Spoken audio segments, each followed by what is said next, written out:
And then I'm gonna start the introductions. No problem. No problem.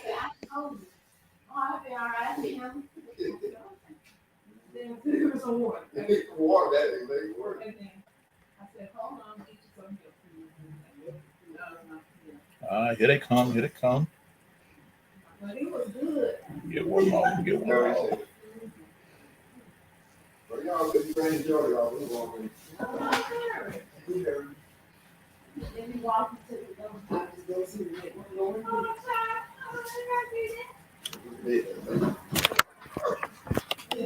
Here we go. All right. Good evening, Panther fans, and welcome to a very special edition of the Four-Man Rush. I'm your main man, as always, Kevin Avery, a.k.a. 4MR underscore Country Kev. Coming to you again, it's draft month, long awaited. It's the month of April, the month that we've been waiting on here. And with draft month, we had to bring in a very special guest who is a draft guru here. So wanted to let you guys know that it's going to be three. We're playing cover three tonight. It's going to be three of us. Myself, Panthers Den, a.k.a. Jadarius, and we have our very special guests coming to us. We have Damian Parsons of the Draft Network. Not only great at what he does, but a great friend of the Four-Man Rush, someone I've met personally, a great guy, very knowledgeable, and he definitely keeps it real. So he definitely fits in with the Four-Man Rush, flavor, how we do things here. Go ahead and bring him in, let him introduce himself, and give a little background information. And we're going to jump in and ask him some questions, ask you fans questions, and we'll have a good time talking about the Carolina Panthers and this upcoming NFL draft. So, Damian, welcome here to the Four-Man Rush. Glad to bring you on. Introduce yourself and let the fans know what you're about. I appreciate the time, man. Appreciate the time. Like I said, met you, 2021. So definitely good to be on the show and chop it up with you boys and the Panthers Nation. Keep pounding.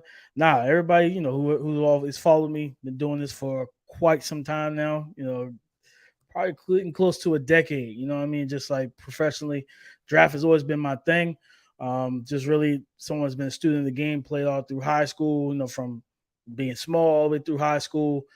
Stopped after high school and just really kind of focused on life and working, taking care of family and everything. But get that burn that that fire never stops burning, and it kind of drew me right back to the game. After a couple of years away, and just had to reintroduce myself back to it, get my mind back right with it, and tap back into it at a high level. And just I'm a student of the game like anybody else, and just constantly learning, and to the point where I never feel like I master anything. I just want to continue to be a student of the game and learn as much as possible. So just took myself to another level, So just continue to work, found a lane on myself once I really got on Twitter to really showcase my skill set, what I'm able to do. And then a company like the Draft Network, scouted me for, I was told, 2 years. They watched me for about 2 years before, bringing me on. And it's been a great parent ever since, man. A platform, opportunity to just really do what I love and to love what I do, man. So, draft time is my time, college football season, NFL. I'm tapped into it all. Look, brother, I already answered one of my questions because my main question was, how did you get into football?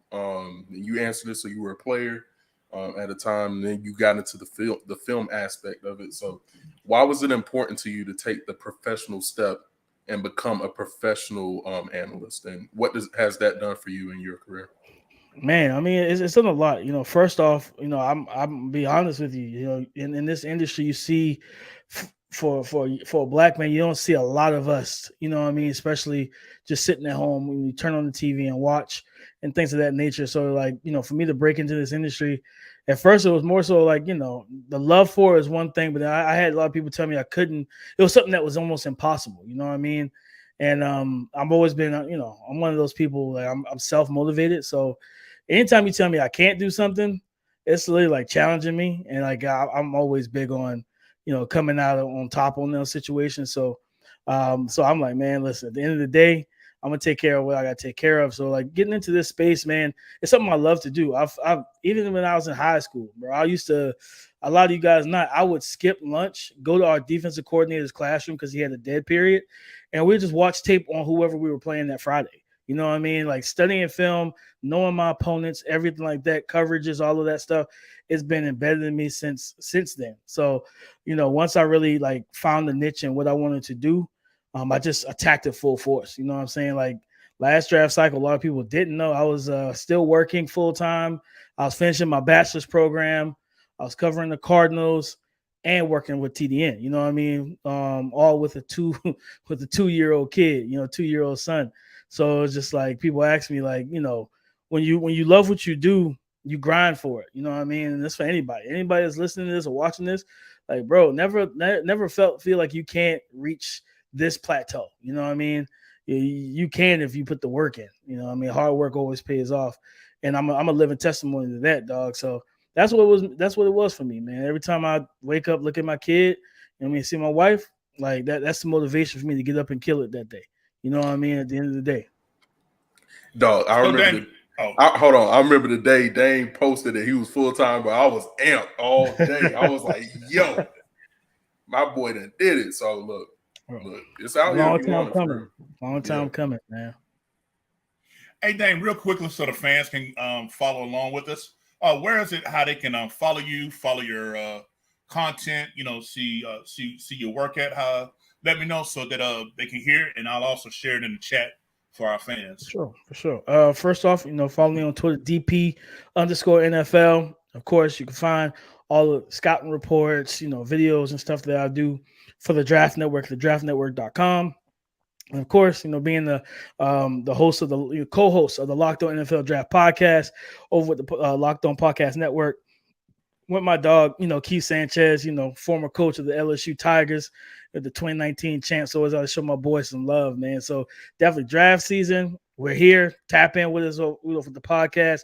But not even just that, even in the off season and getting into the college football season, we got months of stuff lined up for everybody. So that's mostly where you can find my stuff at Twitter, thedraftnetwork.com, and the Locked On Podcast Network, Locked On NFL Draft. You can find it on YouTube and on your favorite podcasting apps.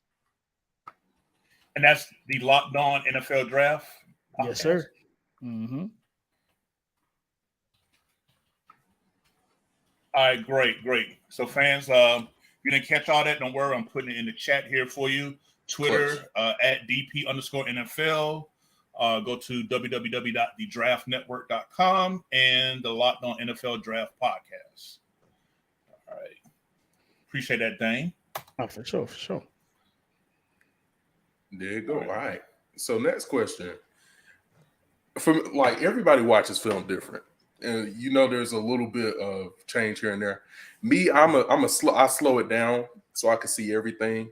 And then I might back it up and watch that play a couple times. What does a film session look like for you? What are the key things you're looking for without giving away your secret sauce? You know what I'm saying? Don't give them too much because they got to pay for that. Right. No, time is money, right? You know what I mean? Yesterday's price and not today's price, they say. Oh, God, it's not. I think for me, man, I do similar things to you. You know, it depends on the position I'm watching. You know, as quarterback, you know, of course, you pay attention to what the quarterback's doing, but gotta break it down, pause it, look at the coverage, things of that nature. If it's receiver, seeing what type of alignment he's in and what kind of leverage he's facing pre-snap. It really just depends on the position, how much I slow it down, pause it, you know, and really because I'm really detail oriented. And understanding the technical aspect of everything. So just kind of tapping into that. I want to see full view, you know, all 22 is king for me, man, because I want to see everything that's on the field and what the player is seeing, right? Like a quarterback, when you dropping back and you see, you know, we can see it from the broadcast that they missed the throw, but why did they miss the throw, right? Do they feel they were hot from their left side, right? The foot of their footwork's not correct. Are they not aligned to throw and they're not comfortable with their feet are? There's a lot of different things that go into it. But yeah, man, just like really like paying attention and being as detail oriented as possible, just to really see and try to take in everything, take my notes. I'm not really a writing to the note taker. I pull up my iPhone and pull up the note app, and I literally do bullet points for everything that, you know, pros and cons, you know, different things like that. And I just build report and my thoughts and everything from there. So it's a detailed process. I've come a long way. I used to slow it down so much, man. It'll take so much time to where I've gotten into almost to a science now where I can kind of hit it, watch a play 2 or 3 times, make sure that visually I see everything that I need to see. And then I'll move on to the next play. Talk to me about tunes. Some people don't listen to music. Like I can't listen to rap music because then I'm gonna get in that zone, and then I'm just gonna mess everything up. Be like, oh, well, he a killer, but he's not really a killer because the rapper said killer like 20 times. So are you like a jazz? I listen to jazz instrumentals when I watch a film. Like, what do you do for that? Instrumentals is big for me. Just because just the beat. You know what I mean? Where I could just kind of personally, I'm a music person. So music is big for me because no matter what I'm doing, whether when I was doing my bachelor's program and I needed to lock in and focus, I always throw music on. TV, no. You know what I mean? I need some type of noise because silence, it just derails my entire process. I can't do quiet while I'm working and stuff. So I throw on music, you know what I mean? Some rap, some R&B, then I throw instrumentals on. I throw pretty much anything. Just depends on my mood. If I'm in a vibing mood, I just find something I can vibe to and really tap in. If I need to get a little amped, I feel like I'm a little sluggish first thing in the morning, I'll throw on some rap and I'll just really some hip hop and just really bounce, man. Get myself, wake myself up a little bit and get in that mood, get in that mindset. So I go ahead and take care of business. Hey, Dame, I got a question here for you. By the way, I've been tracking the comments on the Twitter. Got a special shout out to you from Mike K of the Observer. And surprise Panther fans. I'm be interviewing with him tomorrow night at 8:00, and he told me that he's gonna have some news to share with all of us. So I don't know what it is. So I don't ask, don't hit my inbox trying to nitpick. Mike's gonna have a good one. So join us right back here tomorrow night at 8:00 with Mike K. But his comment says that you the best, Damian. So just wanna slide that love on here for you. But that, Mike. Here's one of my questions here that I while you officially work for the Draft Network and analyzing film, and I'm sure you see a lot with Panthers Twitter because you try not to seem petty whenever people come at you, but explain to people the difference between what is considered watching film versus watching YouTube as far as analyzing, because people swear up and down, I watched film on this player. It's certain because we know that college all 22 access is G14 classified. Right. You know what I'm saying? And not everybody's privileged to have access to it. So kind of give us the breakdown on how to properly evaluate a player on film versus whatever they're seeing on the YouTube clips or the ESPN highlights. Man, I'll tell you right now, highlights is the last thing you want to look at. You know what I mean? Because it can skew your entire vision and viewpoint of a player. Because you got to think about it. It's highlights, right? It's the best thing that they've done. Now, if you watch low lights, it's going to skew you the opposite way. Where it's like someone shows you, low lights of CJ Stroud, Bryce Young, or any of these other quarterbacks, you're like, man, I'm out on them. If that's the basis of what you're watching. So, if you can get a hold of all 22, Godspeed, if you can. But, when you're watching it, man, the all 22 is so much, it gives you everything. You get the bird's eye view, the full field, and you get to see what is actually transpiring, right? It's hard to be like, yeah, I want to draft this receiver off of watching him on YouTube because it's difficult. You're not seeing the coverages. You're not seeing if there's a safety, the cornerback fell. You're not seeing any of those things. You get to see the quarterback and you see the ball go out of his hands and meet the receiver 50 yards downfield. You don't really see the process. And that's what's so big about the all 22s. You get to see the full process, the full lens of what's going on from snap to finish. Right from the moment that center snaps the ball, you get to actually see step by step how the rep was won or how the rep was lost. And then from there, you just kind of, one of the biggest things is no matter what happens, like even in the good moments, right? You have to understand what's translatable to the league. everything that happens, good or bad, isn't translatable, right? You know what I mean? So it's like, yeah, he threw a 60-yard touchdown. Well, there was no safety. It was cover zero. The corner fell, and it's like, oh, well, that's easy money. But it's like, okay, but when they keep a safety over the top and they're playing too high, right? Middle of the field close, you got two high safeties. Now you get to see decision making. Are you going to still test that window with a safety and a corner and it was creating double coverage? Or are you going to come to the middle of the field where it's more open and that's where they're giving you the space they're giving you, right? So like you get to see everything and really understand what's taking place on the play and what, like, for things like decision, especially like quarterbacks, right? Like decision making and accuracy. Like, one of the big things for me is like accuracy. If it's one thing to be accurate, it's another thing to throw a good ball placement. You want to have both. So you want to throw the ball where the receiver's going to catch it. You can hit him on time, but you also want to throw it to where he's going to catch it and make a play afterwards, right? If the ball is just catching and hitting them right between the numbers and on the dig route, and they don't have the opportunity to come out of that and turn, to pull away from the DB or pull away from the defender, like it's accuracy, but the ball placement could be just a little bit better. You can lead them away from that coverage, from that defender. So, all 22, like I know it's hard to get a hold of. Trust me, I get it. But like if you can, that's the benefits of it, right? Just understanding that and then I'll also encourage anybody that does get a hold of it, don't think that you just know exactly what you're watching. Like, you know what I mean? And don't be afraid to ask. You know what I mean? Like I'm telling you, don't be afraid to ask. Like I've been on Twitter for years, and I've had people DM me and ask me questions. I've DM'd and asked people questions. I know coaches, scouts, like we have group checks and stuff. Like things like that, to where I can continue to evolve myself. So like no matter what you see me do, like at the end of the day, like it took a lot of work for me to get to this point. So if you get the whole all 22, watch it. But if you ever come across something, somebody that's more knowledgeable than you, heck, I've seen coaches do it. Like, guys, they'll post a clip on Twitter and be like, yo, somebody let me know what y'all think this coverage is because I'm stumped.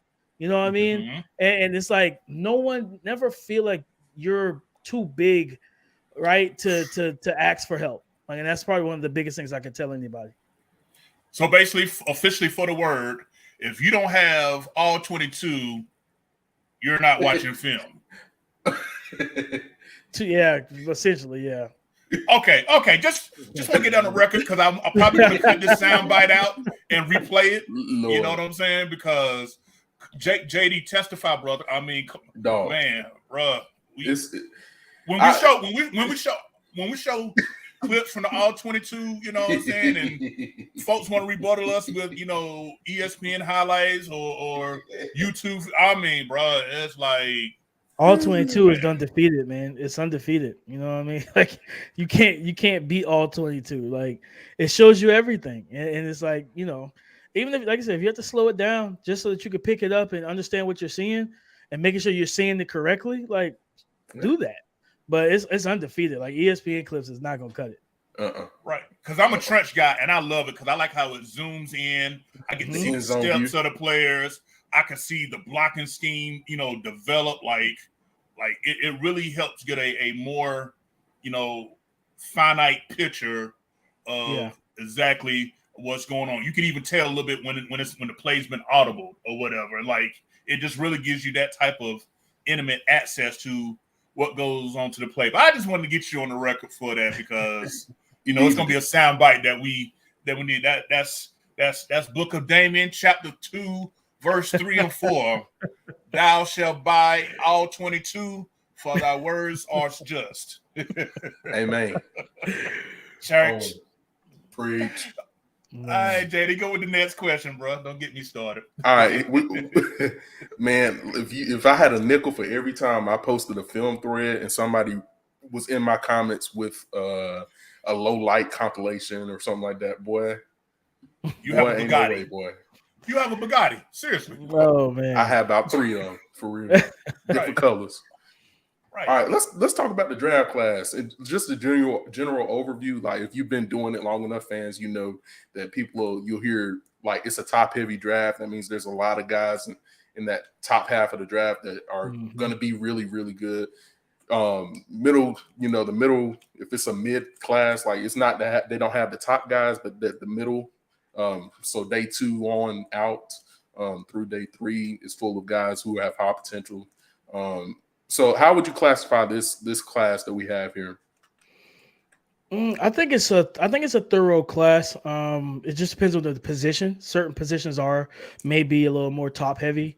When you look at like cornerback, it's man the talent pool at corner Yes, is sir. it's incredible, man. Like there's so many different body types, athletic profiles, scheme fits, and everything that you can as a defensive. If you're a defensive coordinator, you're happy about it if you need cornerback help. You know what I mean? Because this is a class for it. One of the deeper classes that I've scouted myself personally.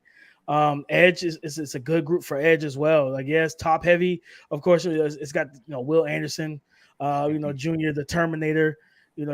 Some people view Tyree Wilson as an edge. I view him more as an interior defensive lineman.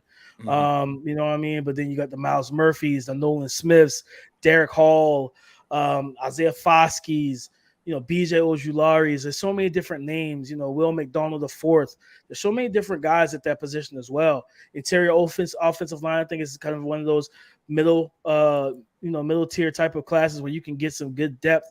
You have good depth and talent in, day two, that second to fourth round range where you could potentially walk out with a starter.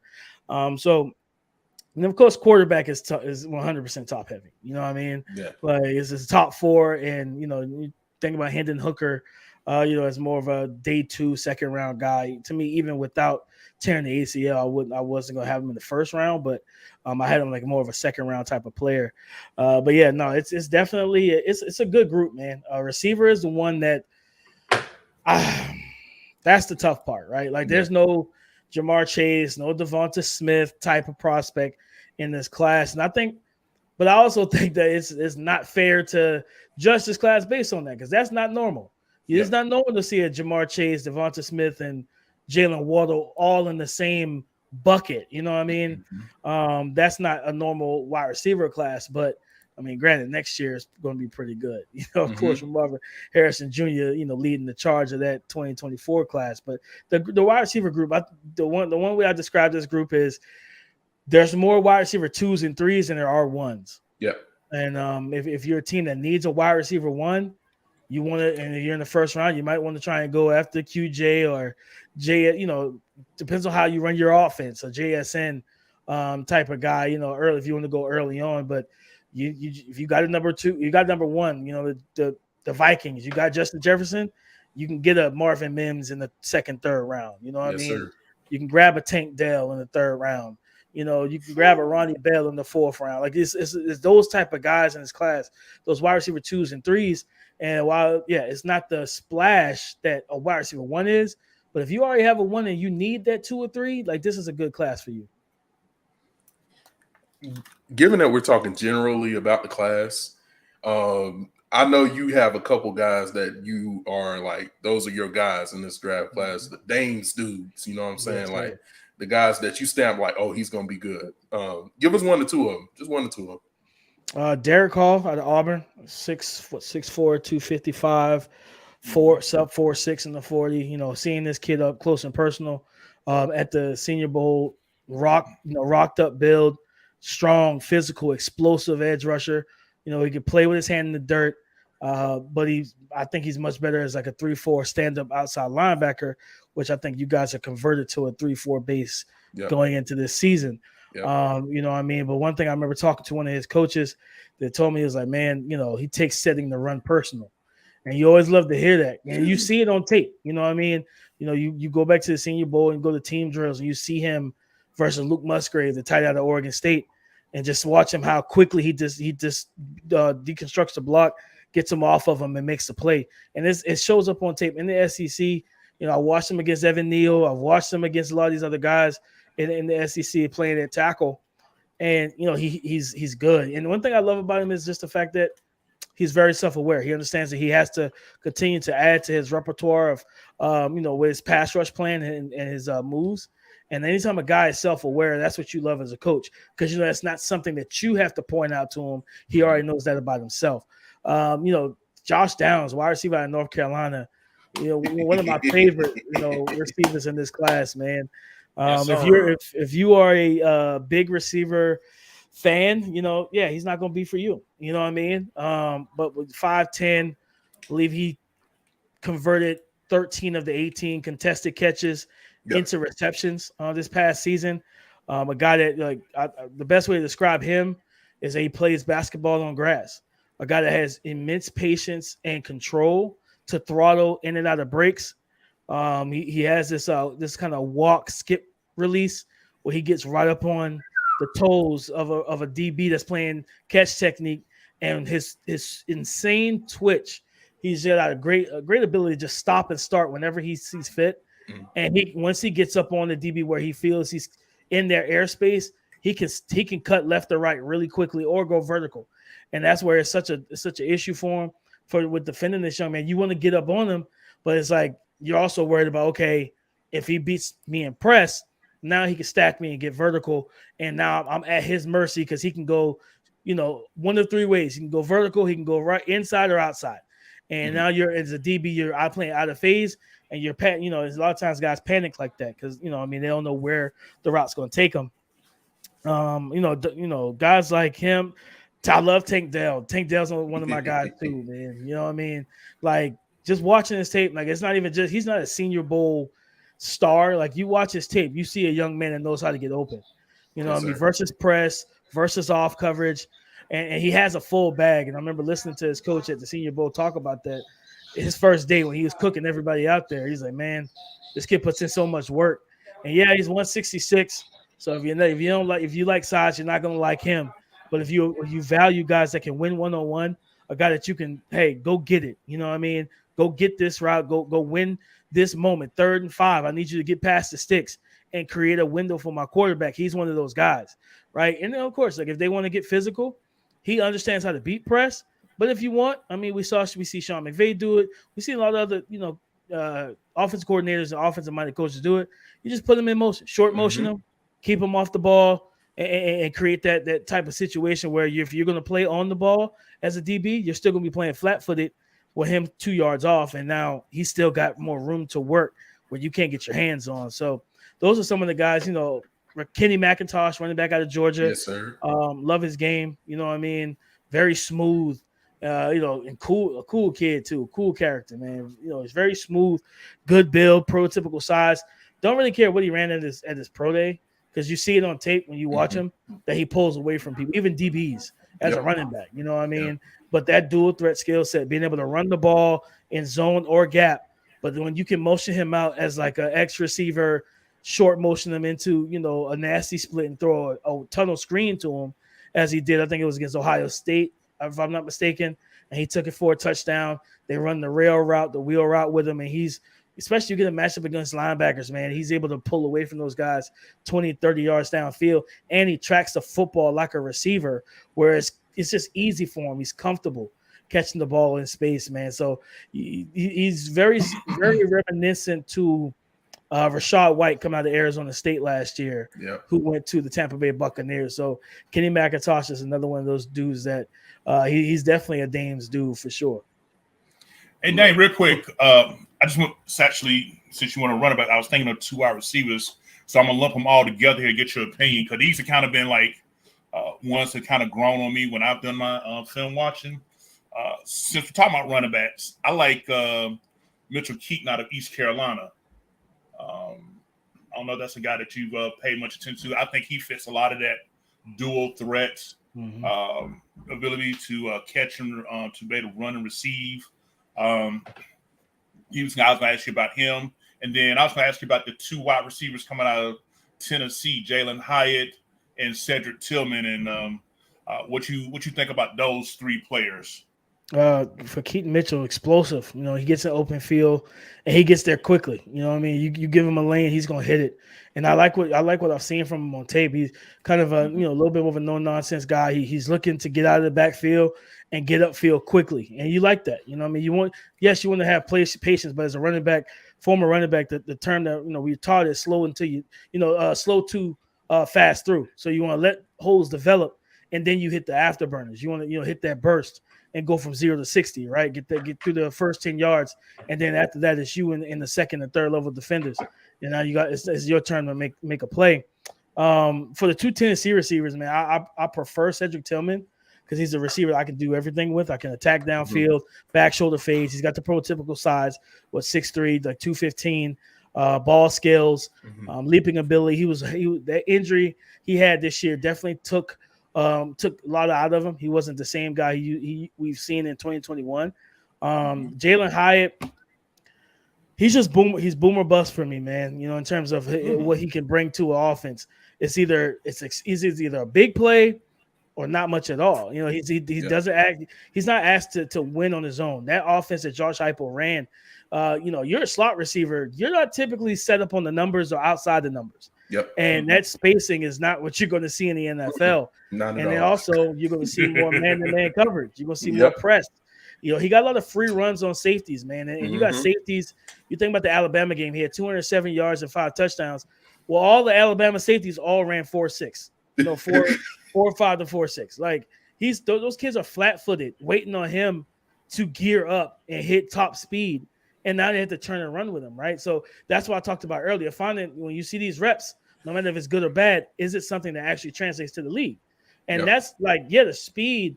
But how many times are you going to give the best way to describe Hyatt he is a Ferrari how he played this year. He was a Ferrari on the drag strip. You know what I mean? To where it's like just straight line from start to finish, right? But it's fun to watch a Ferrari drag race, right? Right. It's not fun to watch a Ferrari try to work through 5 o'clock traffic. Yeah. You know what I mean? And that's where things are a little different, where you can't really break free. You got to navigate and work your way into free space. Now you pull away. And he has not been asked to do that. So that's going to be a little bit of a challenge for him, in my opinion, when he gets to the league, because these nickel corners, the NFL's playing more too high. So what do? You essentially take away what he does best. So now how do you adapt to it, right? And he's not someone that has a lot of great change of direction, so you don't expect to see a lot of whip routes and pivot routes and things of that nature. You're going to see more one-directional playing routes, right? Mesh concept with the crossers, deep overs, post patterns and go balls, slot fades and whatnot. So it's going to be just an interesting development, in terms of him and what he can become. The ceiling for him, I think a lot of people have already said is, and I agree, is Will Fuller. And for me, I'd rather have a Cedric Tillman because he runs a variety of routes, but he gives you that kind of post-up player where you can get the ball to him on 3rd and 5, and he can box out smaller defenders at the sticks and give you that first down. But he can also work in the middle of the field and work vertically up the sideline. So I prefer the more well-rounded guy. Well, let's talk about this too. Look, I'm chopping at the bit. All right. Well, let's talk about this too, because a lot of people look at the wide receiver class and go, well, Jalen Hyatt has elite speed. Why would he be taking over like a Tank Dell or a Josh Downs, guys who can instantly separate? But in my opinion, like I put it on Twitter, like if you get somebody that can gear down and get in and out of breaks smoothly, that 4.48 turns into a 4.3 to a DB. Like if you actually on the field, like that stresses out a DB way more than a guy that you give 40 yards to run a 4.4. So it definitely changes. It changes things, man. Those guys, Josh Downs and Tank Dell, like you have to get hands on them, but they're so twitchy and explosive and elusive. Whereas like you as a DB, you kind of get a little concerned getting too close. Yep. So you know what I mean. And then you watch Tank Dell down in Mobile. It was nothing but tall, long arm corners out there. Yep. And I can tell you those guys were not enthused after the first couple reps of seeing Tank in one-on-ones to be like, okay, I'll get him. Shout out to my boy Rajon Wright from Oregon State. I know for a fact, I talked to him. He was like, man, I didn't mind. I went up there every time. And I was like, you did. I was like, you know what I mean? You love that competitiveness. But Tank, those guys, plus like speed is only good if you know how to use it. You know what I mean? And then the NFL understand how to use that speed, how to throttle down, how to manipulate, right? It's like, it's cool to dribble the ball like Kyrie Irving, but if you could slow it down like a Luka Doncic, right, to kind of lull guys to sleep before you burst off the ball, that matters too. And that's part of being a manipulative offensive weapon. And those guys, Josh Downs and Tank Dell, they have a lot more in their bag. Then and granted he's faster, but they have a lot more in their bag than Jalen Hyatt. Yeah. Well, let me ask you this real quick, because this is a name that been recently popped up. I know JD a big fan. He out of Ole Miss. That'll be Jonathan Mingo. What's your? Yes, I'm liking 6'2", 225 myself. Yeah, big, fast. He looked like a tight end down in Mobile. That was my first time seeing him. Seeing him up close and personal. But he good, good footwork, man. Foot fires well. A guy that played in that Lane Kiffin offense, so it doesn't give you a lot, in terms of like route concepts and things that nature of what he was asked to do. But that's the other part of scouting too, is understanding what guys are asked to do and then what they can do. So I think he could do more than what he was asked. But he's more of a developmental guy that you want to get late day 2, early day 3 to put on he could be an X receiver. He could be that kind of power slot, big slot receiver. But that speed, to really work the play strength, to work through press coverage and fight through, and he's really competitive. And I think with his athleticism, I think there's a higher ceiling for him than what we saw at Ole Miss. Thanks. Okay. Well, like I said, because of time frame, we want to go ahead and jump to some questions. JD, unless you have some more questions you want to run by Dame real quick? No, I was just going to ask him, you've seen the moves the Panthers made. They jump up to number 1 from 9th overall. You kind of gotten a feel of over free agency as it dies down as we head into peak draft season. Like draft is right around the corner at the end of this month. So just some general outside looking in type assessment of where the Panthers are and what we might do in the draft. Of course, the elephant in the room itself, quarterback. Like that's for sure. But I think going second round with that 40th pick just depends on what the board looks like. I think receiver and edge, getting the edge rusher opposite of Byron Burns is going to be important. I do think you could possibly get one of those guys in the 3rd round as well. But definitely receiver. Losing DJ Moore, that's a big loss, man. You know what I mean? And I don't think any receiver that you're going to draft in this draft is going to, step into that role in the shoes and the footsteps that he left. But just continue to give whatever the rookie quarterback you select at 1, giving them as many options in the passing game as possible, And I think running back is also another option too. I mean, Chuba Hubbard's this RB2, but I think that you could increase the talent that you have in that secondary role behind a Miles Sanders. You think about Tajay Spears, 3rd, 4th round, a Devin A-Chain, just get speed, man. The NFL is turning into a track meet. Yeah, it's a grown man's league, but if you can't run, it's a problem. You know what I mean? So it's, it can very much be exploited if you don't have any wheels, offensively and defensively. So I think, quarterback, receiver, running back and edge rusher are 2 positions. And I think guard too. Austin Corbett coming off the ACL, being able to get a guard more than likely. I think you could probably find a starter if he's not able to go day 3, that 4th round, 4th, 5th round. Because guards are it's a little bit easier to start at guard when you have 2 people on the long side of you. You got a center and a tackle rather than trying to start a 6th round tackle to go up against the premier edge rushers in the NFL, right? So I think dealing with that, understanding that, hey, we got Vita Vea and Cam Jordan and all of, now you got, Grady Jarrett, David Onyemata in Atlanta, and Calais Campbell. You need to be able to, whoever's playing quarterback, you need to be able to protect their the interior offensive line, man. Oh yeah, most definitely. Like I say, I for one, like I said, being a trench guy, I definitely feel like we can. I love Cade Mays, but I definitely think that we need to invest a draft pick into the interior offensive line. We're on record for saying a lineman should be drafted every year.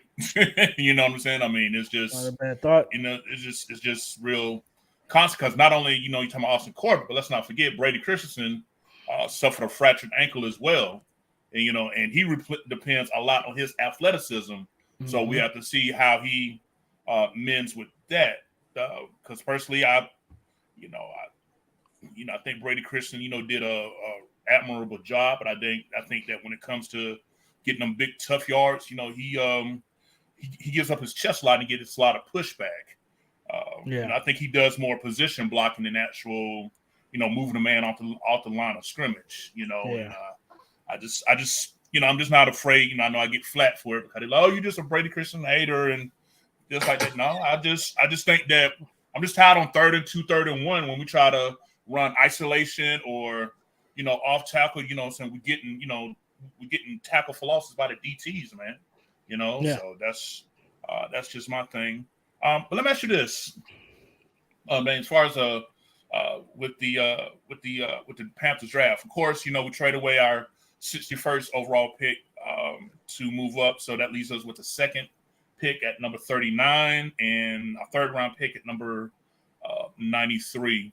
Now, with Dante Jackson coming back from a torn Achilles, with speed been his thing, could that possibly put cornerback in play more so on day 2? Either, and I know he's talking about how deep this class is. Could you see that being a move in the 2nd round with the 39th pick, or is there enough talent back maybe in the 3rd round to pick it up? Because there's a couple guys that I like that I've seen that I think that you can possibly go either way.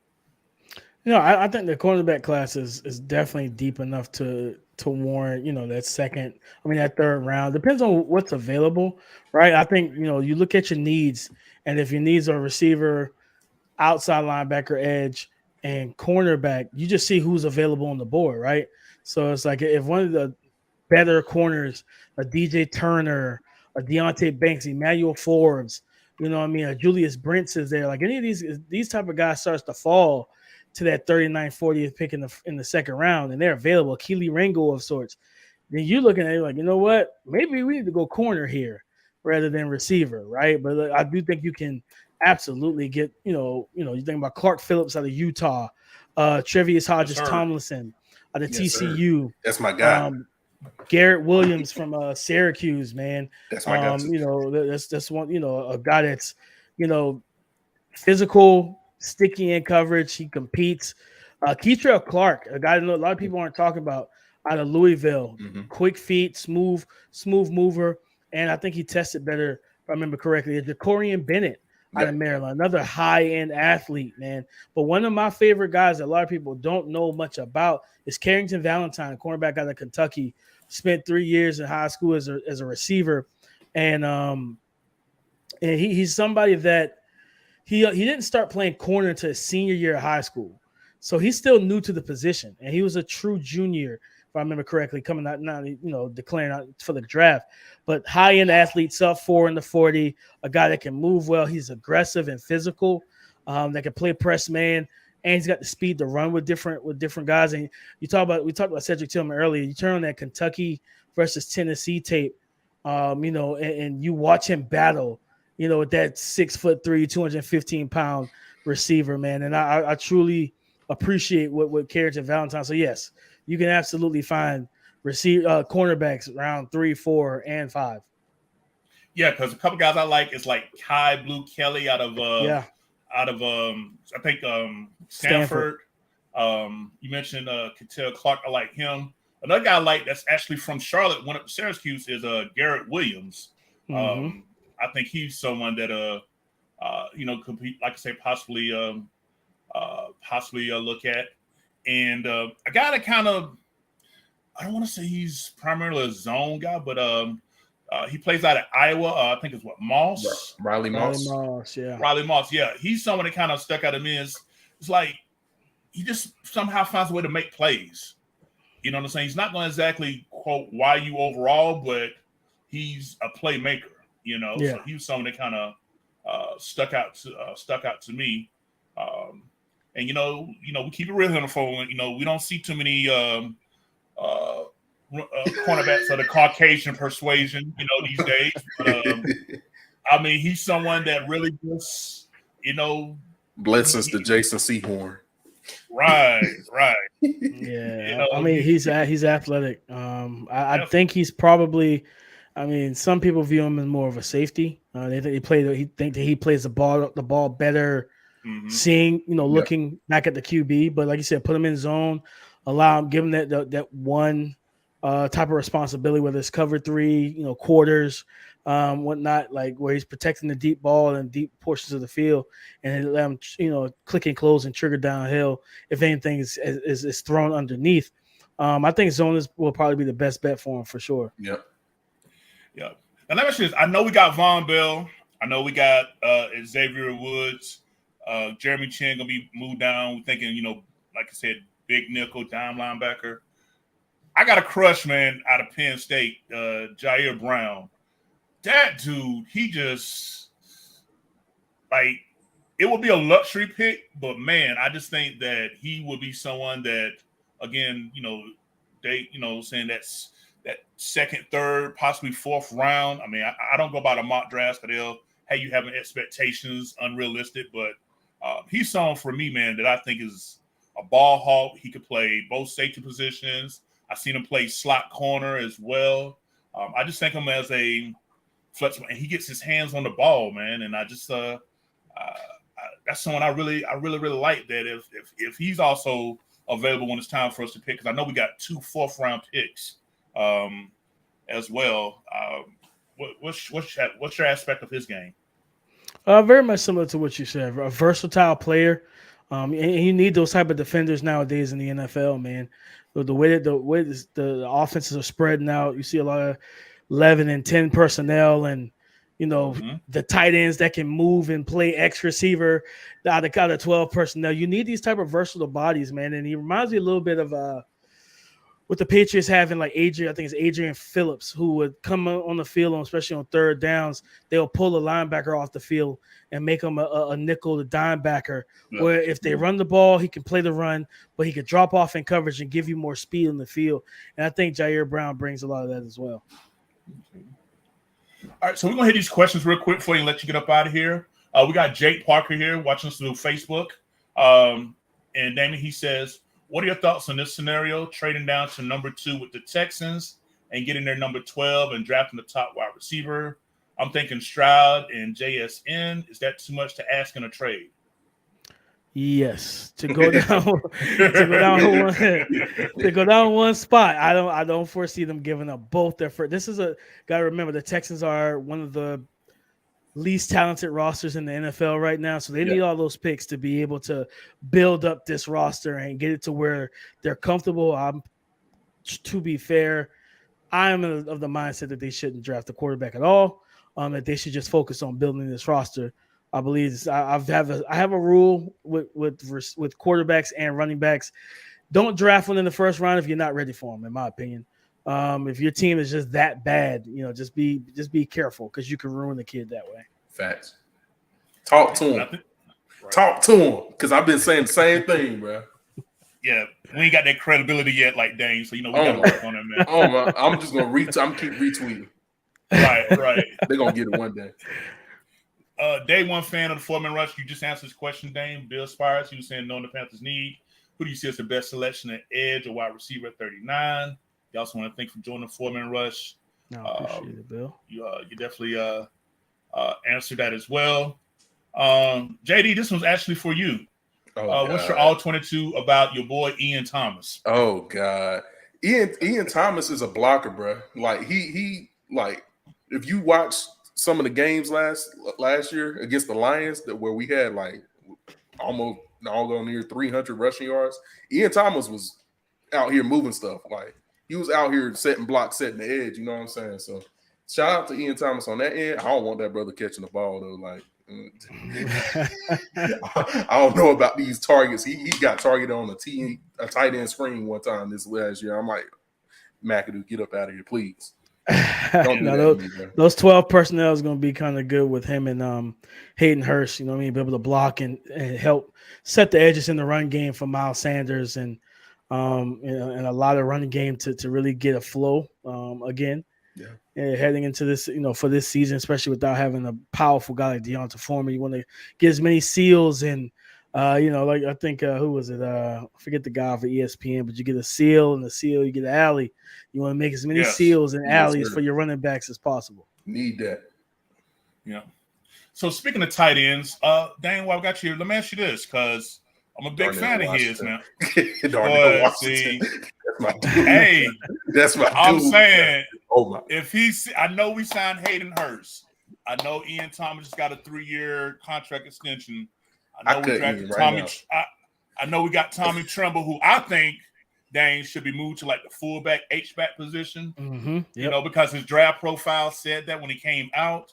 No, I got nothing against Ricci, who they made converted from a tight end to a fullback. great special teams guy and all.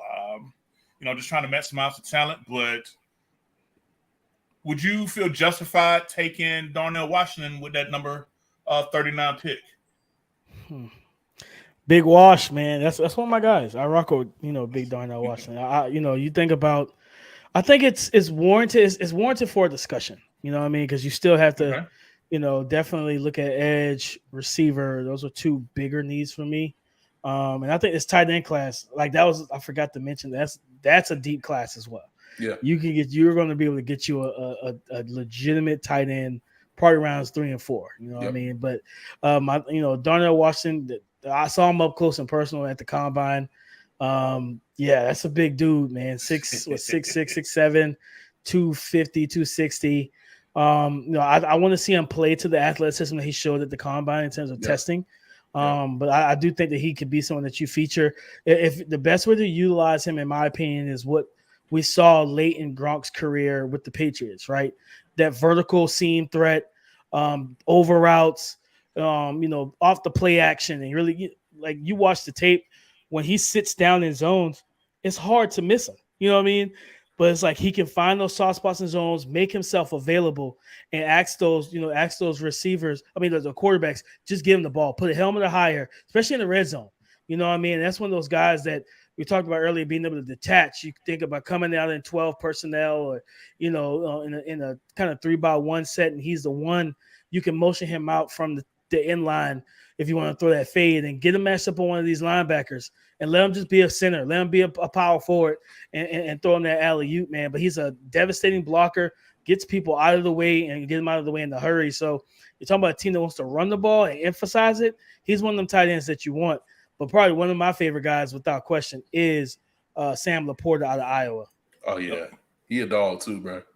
I really love his game. He got hands. Movement skills, too. He moves like a receiver.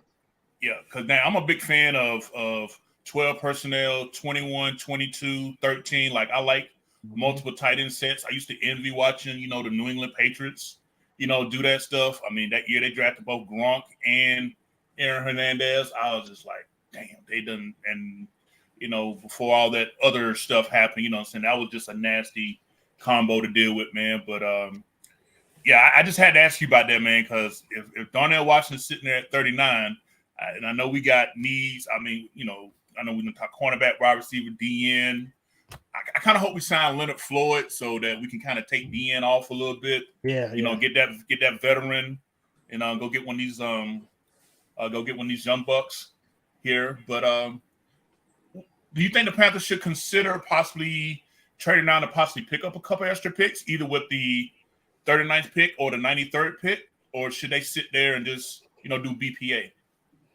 I mean, you definitely could trade out of 39 and trade back a little bit. You know what I mean? If there's a team that wants to move up into the second round, a team that's in the back end of the second round, they want to move up into the kind of forward portion of it. Absolutely, you could trade back a little bit and still get you a potential day one starter in the second round while picking up probably an extra third and fourth. In this draft as well to continue to just add talent. So it's not out of the realm of possibilities to trade back. Like I said, it just really depends on who's available at what positions of need. You know what I mean? And go from there. Just kind of look at the board. At the end of the day, the draft is all, scouting is all about risk assessment. So, what's the risk of trading back? What's the risk of staying pat and not moving? All right, got a question here now. You're going to tell them who your Dame guy is. Give us a draft sleeper that may not be one of your guys, but you think could be a possible sleeper for anything. You could do offense, you could do defense, or you could do one of each. Who you see as a sleeper, someone possibly day 3 that you think could be an impact player? Bryce Ford Wheaton, receiver out of West Virginia. Yep. 6'4", 220. I believe he ran a 4.38, 4.37 at the combine. Guy that can really move, a burner for a big receiver, can really get up to speed and get up to gear. I think that for him, there's some meat on the bone in terms of his development and getting him up to speed of where you want him to be. But he's an interesting guy that I think is a sleeper for sure, because you look at that height, weight, speed combination. It's not something you typically see every day. You know what I mean? So, like, you look at a guy like that who could play the X, Also, probably play some big slot as well. I really like what I've seen from him, and like I said, the testing absolutely helps him. You know what I mean? Because like I said, just having what we call is the things you can't teach, the unteachables, and I really like that with him. Linebacker Ivan Pace, man, out of Cincinnati. Yes, sir. That's one of my guys. You know, he's shorter, 5'10", 230, but man, I watched this kid at the Senior Bowl. I watched his tape. You know, really, really like productive, just tackle machine. You know, instincts are there. You can rush him and blitz him. And I just watched him. I remember watching him in pass protection and one-on-ones versus running backs, and he was unblockable. A guy that would like play with a lot of physicality, man. So I really like what I saw from him.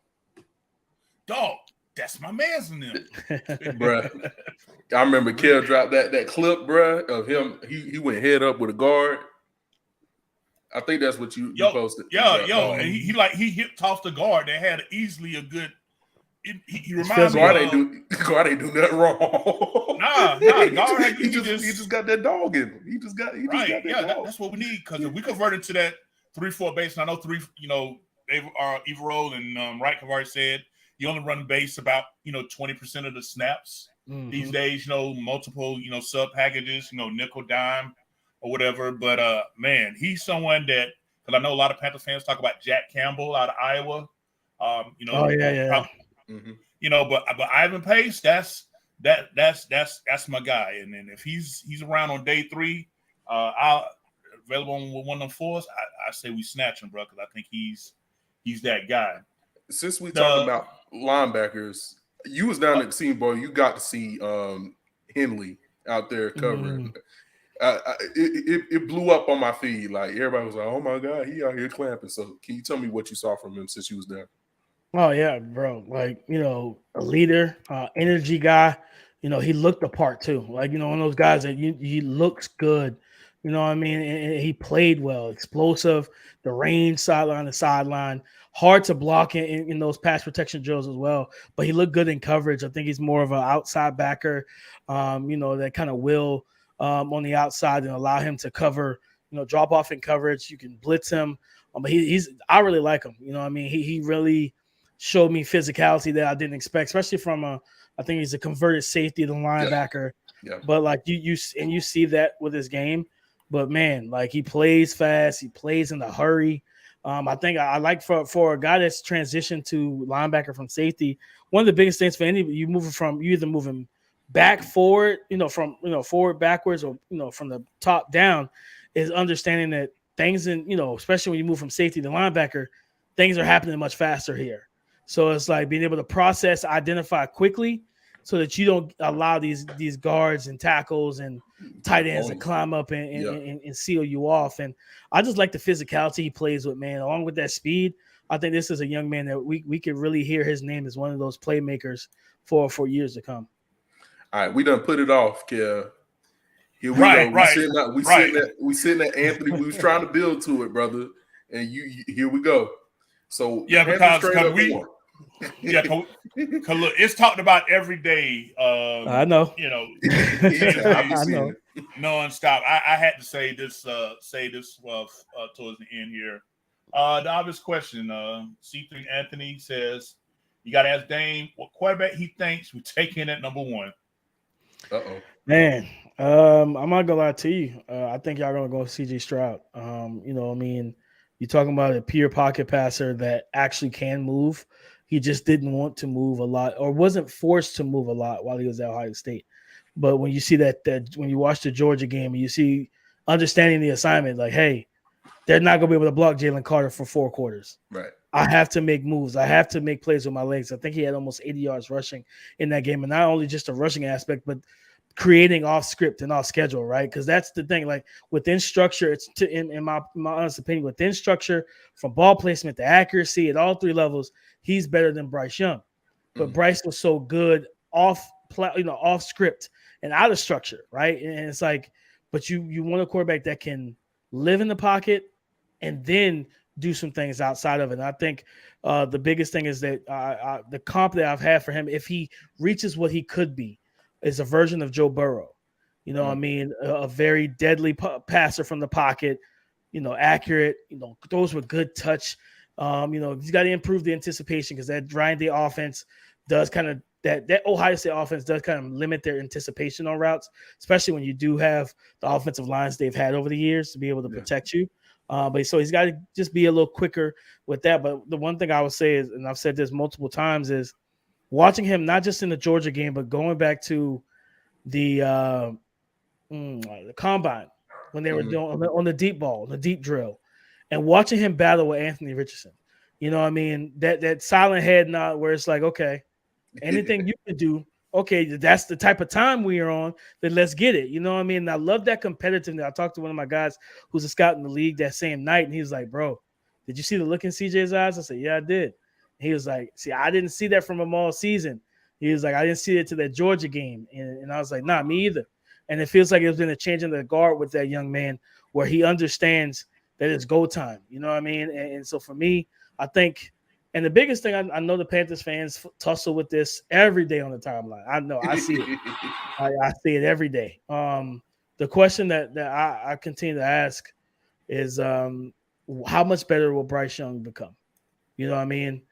You got to think back to, for me, I believe in the term scared money don't make no money. There's a reason why the people who invested in Google and Amazon and all of them are filthy rich because they weren't afraid, right?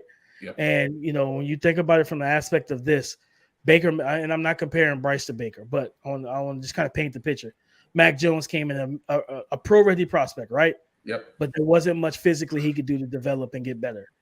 Baker Mayfield, same thing. Sam Darnold, same thing. Josh Rosen, same thing.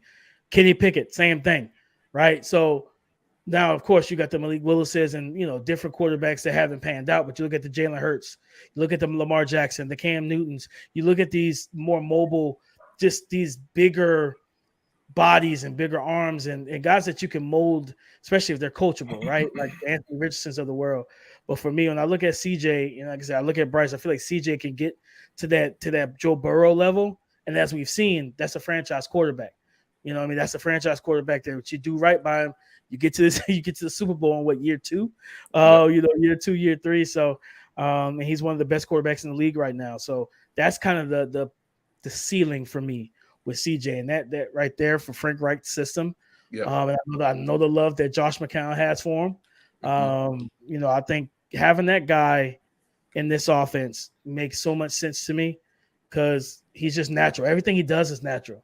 You watch him throw the ball, it's so effortless and easy, technically, footwork, everything. He's crisp and sound. So I think that's a real big thing. I mean, like I said, you have a great coaching staff. And I think you could do well with either guy. I think the main thing, I said, risk assessment. Yep. And I think they have to. That's why they did their due diligence on Will Levis and Anthony Richardson. Because the one thing you don't, like Steve Smith said at Anthony Richardson's pro day, the one thing you don't want to do is be the team, the people that pass up the opportunity to invest in Tesla. You know what I mean? So it's like they have to do all their due diligence. But I think that the quarterback they're going to take, I'm leaning towards Stroud. Like I said, not saying that Bryce is out of the picture, but I just think Stroud has more of what they need, and more of, like I said, the ceiling to me for Stroud is higher than it is for Bryce. So let me get you to play devil's advocate here right now. I'm sorry, Jay, I didn't mean to cut you off. No, I was just saying that's fair. Let me put you on the spot here since you brought it up. Now, Panther fans, as I talked to you before we came on, we really feel like we got one of the best, if not, coaching staffs we ever had as a franchise. And many around the league have said we probably have one of the best in the league. So with that, with the resumes online, we feel like any quarterback prospect we get that we draft, their game is going to be correct and elevated. So let me ask you this. You said C.J. Stroud is the one you think. Can you make a case why it would be a good choice to do Bryce Young and Anthony Richardson at number 1? With Bryce, you know what you're getting, especially from the neck up, right? This is a young man that's seen all the big moments in college football, national championship, SEC championship. If he doesn't lose John Mechie and Jameson Williams, then more than likely knock Stetson Bennett and Georgia off the map again. You know what I mean? After the SEC championship game, he's a of course proven winner, tough kid. You know what I mean? You think back to that 2021 game versus Auburn. He was hit, I believe, 14 times still stood tall, got to overtime, and won that game, right? So he's got that mindset where it's hard to shake him. You know, the main thing is going to be the height and it's going to be the size. And that's where, you know, you kind of come to grips with it, build up the interior offensive line so that he can, when he does get deep in those drops, that he can step up quickly. But I think he's a timing and rhythm thrower. Those were good touch, timing, and anticipation. Gets the ball out to his weapons. He's a point guard. You know, comp for him isn't a NFL comp. It's a basketball comp. He's CP3.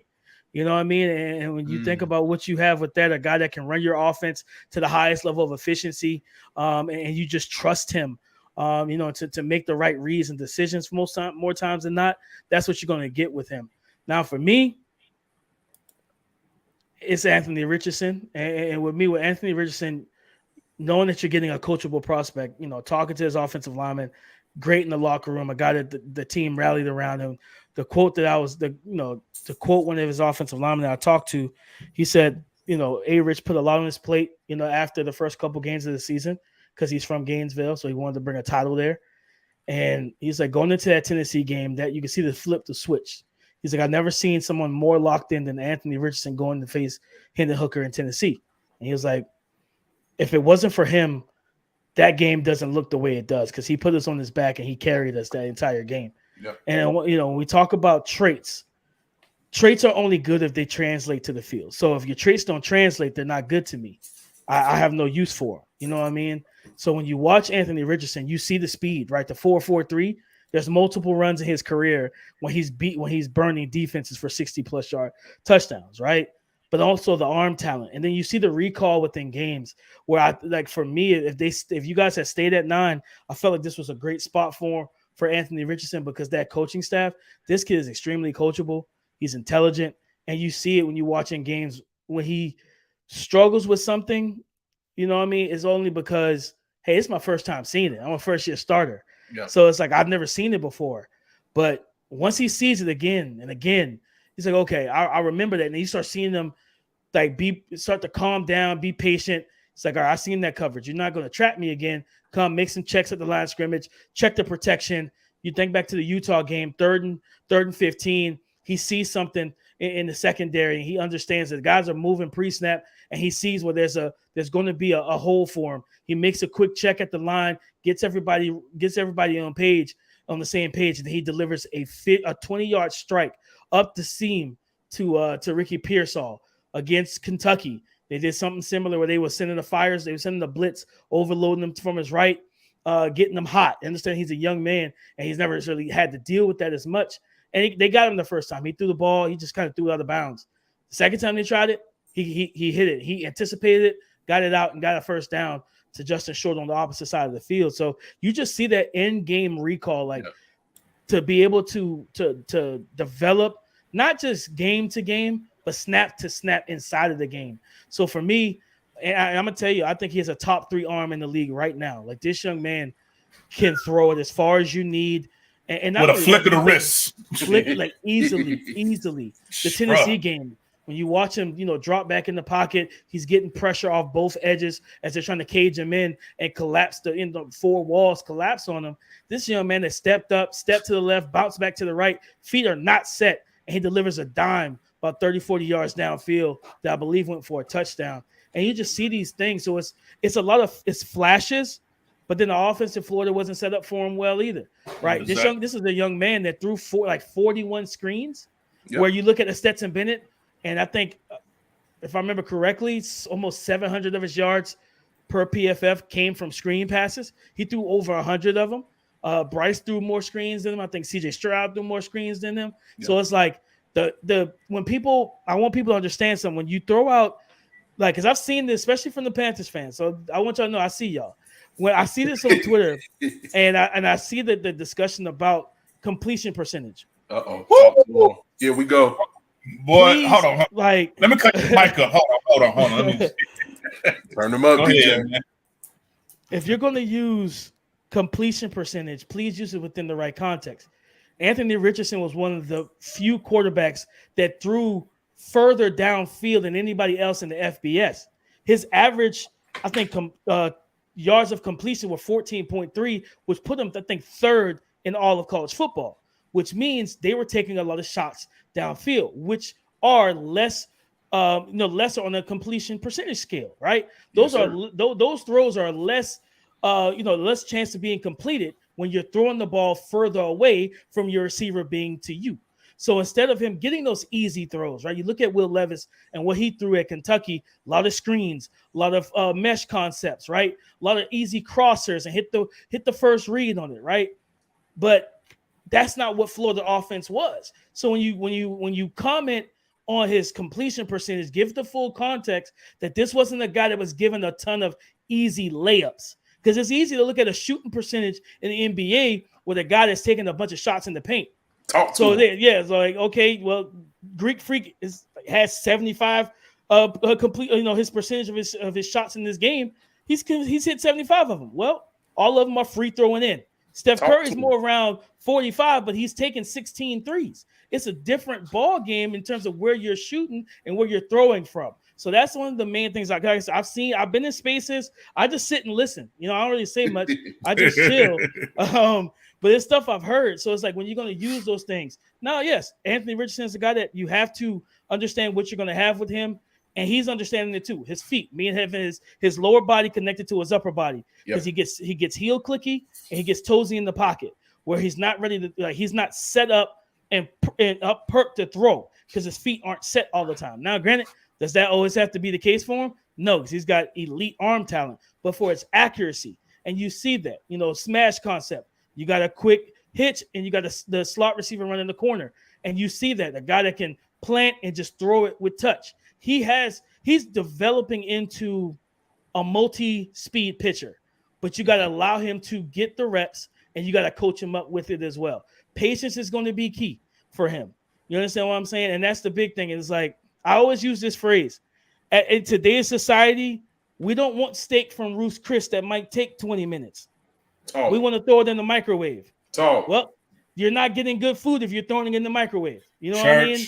So it's like, I want people to understand that, because this is not something that everybody talks about.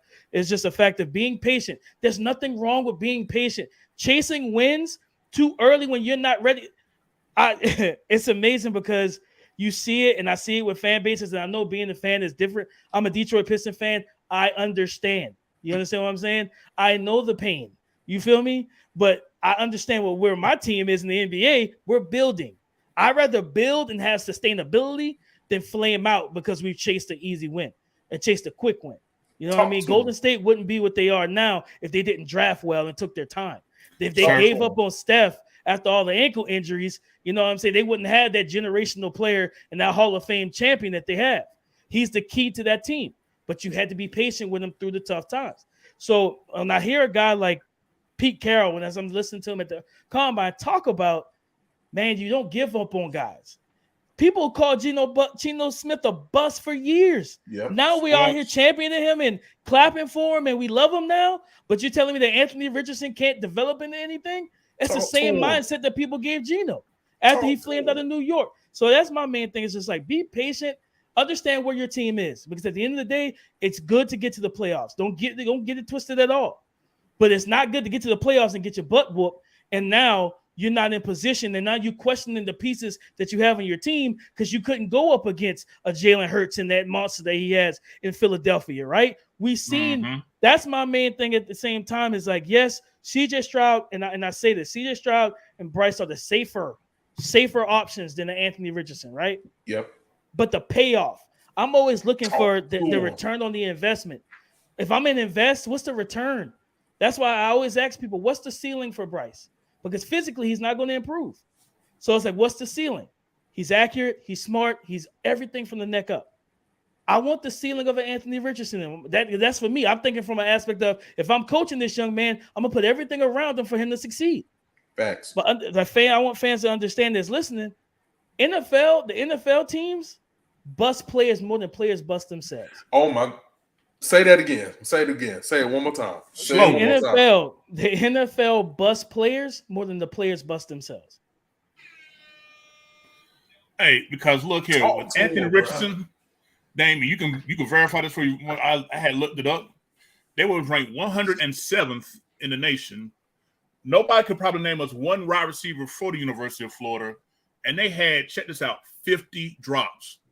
I mean, don't get me wrong, Anthony Richardson has much to work on, but it does not help when you got that type of wide receiver core that, like you said, a majority of the time you taking deep shots throwing to. You know what I'm saying? Like, it. Cause me personally, I would love for us to draft him and watch so many people melt because you know, like you said, I mean, it's like you've been in our 4-man rush chat, Dame. It's like, I mean, me and JD, we definitely been like, look, you get the fundamentals fixed with the Anthony Richardson. He's easily the best quarterback, not only this class, but maybe the past couple of classes or whatnot. And I just feel like with this coaching staff, you don't trade up to number one to play it safe. Talk to you know him. what I'm saying? Because, you know, Scott Fitterer said it at the combine, playing it safe gets you 8-1. You know what I'm saying? Yep.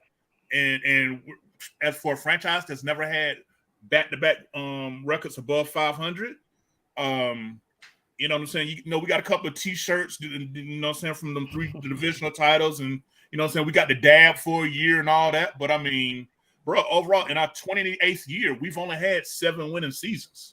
You know what I'm saying? So I'm telling everybody, like, I get it, but I'm ready. Stroud and Bryce are the safer options, and if you go there, I have no problem with it. But But hear me when I say this: don't be on the timeline in 3-4 years, and Anthony Richardson becomes one of these aliens that we see in the NFL at quarterback, and then wondering, man, what would it have been to be there? Because if you are on the mindset that we can't be patient, then you got to take the safer option. And I think that's where the teams have to ask themselves, do we feel like it's one thing to, like, you think back to those New England Patriot days, right? Like with Tom Brady early on. Yep. The rule of thumb is you draft to win your division. Well, they had the division locked up already, and they knew that. You know what I mean? Coming into every draft for the most part, they knew this division is ours. Like, no one's taking it. So what did they start doing? They started drafting to beat Peyton Manning. You know what I mean? They started drafting to beat Patrick Mahomes. They started drafting to beat these other quarterbacks that they know you're going to have to see down the road. So winning the division is great. Don't get it twisted. But also understand that, listen, we got to face better players once the postseason starts. Yeah, you can beat a Danny Dimes, a Daniel Jones, but what's going to happen when you do face Jalen Hurts? You know, if you know what I mean, you knock off Jalen Hurts. What's going to happen when you do face, and I truly believe the same thing with a Justin Fields. He's going to get there, right? And you got to face the pressure. Yeah, quarterbacks don't face each other, but they can impact how each other handles the game. Because when you think about facing the Patrick Mahomes, your quarterback, if he's not one of those type of aliens himself and mentally like on par, he's going to press. Like, oh, man, like Mahomes got the ball. He went down and scored 7. We 3 and out. He goes down and scores 7 more. It's 14-0. Now your game plan starts to get – you start, especially in the playoff game, you start to get a little antsy. And your game plan starts to change. And you're like, all right, how long can we stick with our run-first mentality, the play action and RPO and all that when, okay, we 3 and out again. Oh, we got a field goal this time. And he goes and puts 7 more. Now it's 21-3. You understand what I'm saying? Mm-hmm. So typically – and I live by this mantra. This is something that's personal for me. When you look at these quarterbacks in the NFL, it takes an alien to beat an alien, typically. Talk to him. You know what I'm saying? So it's like, that's the big thing for me. It's like, if the only way, like, I don't care what the Niners had going on with Brock Purdy, he wasn't beating Patrick Mahomes and the Chiefs. Oh God, you understand what I'm saying? He wasn't beating those boys.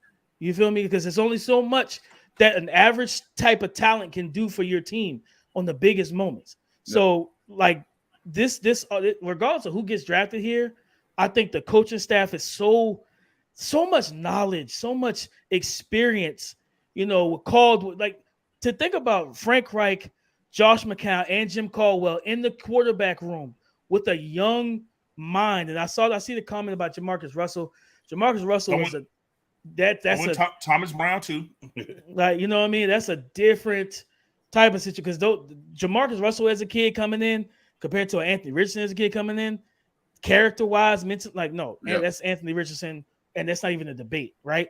So, but with this coaching staff, like, that young quarterback's gonna get so much love and coaching and knowledge sitting in that QB room, to where it's like, man, like, this is something I'm not used to, unless you're Bryce Young, because you got Nick Saban and Bill O'Brien when you were there and stuff like that. But these whatever young quarterback goes to you guys as Panthers, they're going to be a blessed quarterback because they're going into a situation where they know from a coaching standpoint, not only are we competent, but we're ready. Yes, sir. And now the front office has to do their job of building the juggernaut around them.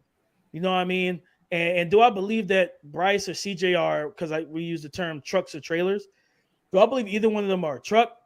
Not necessarily, right? You know what I mean? But like my boy Keith said on the pod, can they be the hitch, right? That connects the truck to the wagon. Yep. Yes, they could. Yeah, right? absolutely. When you look at Will Levis and Anthony Richardson, they had the traits to be trucks. So it's like now you just got to figure out where are you? Are we going to beat the Saints? You know, with Derek Carr and a healthy, you know, Michael Thomas and whatever else they are able to do with that good defense, possibly, right? You know what I mean? The Bucks, God knows what's going on at QB over there. You know what I mean? Baker Mayfield versus Kyle Trask. I'm not signing up for that. But you know what I mean? But at the end of the day, I think that's probably the biggest thing is just like I said, regardless of who it is, too, be patient because this is still a rookie quarterback coming into the NFL. Like, you know, Bryce played in the SEC, and don't get it twisted. That's the creme de la creme of college football. Yeah. But it's a different ball game throwing against 18 and 19-year-olds and throwing against 26 and 27-year-old 7-year veterans that seen everything under the sun and know how to confuse. If Patrick Mahomes can be confused, if Tom Brady can be confused, Bryce Young can be confused, CJ Stroud can be confused, Will Levis, Anthony Richardson, no matter who the quarterback is, any of these kids can be duped by high-level defense. You got to let these cats come in, learn the game, get the speed of the game down to really be able to tap into what they're able to do. And like I said, I think with this coaching staff, I'm excited to see what they do in a couple of weeks, man.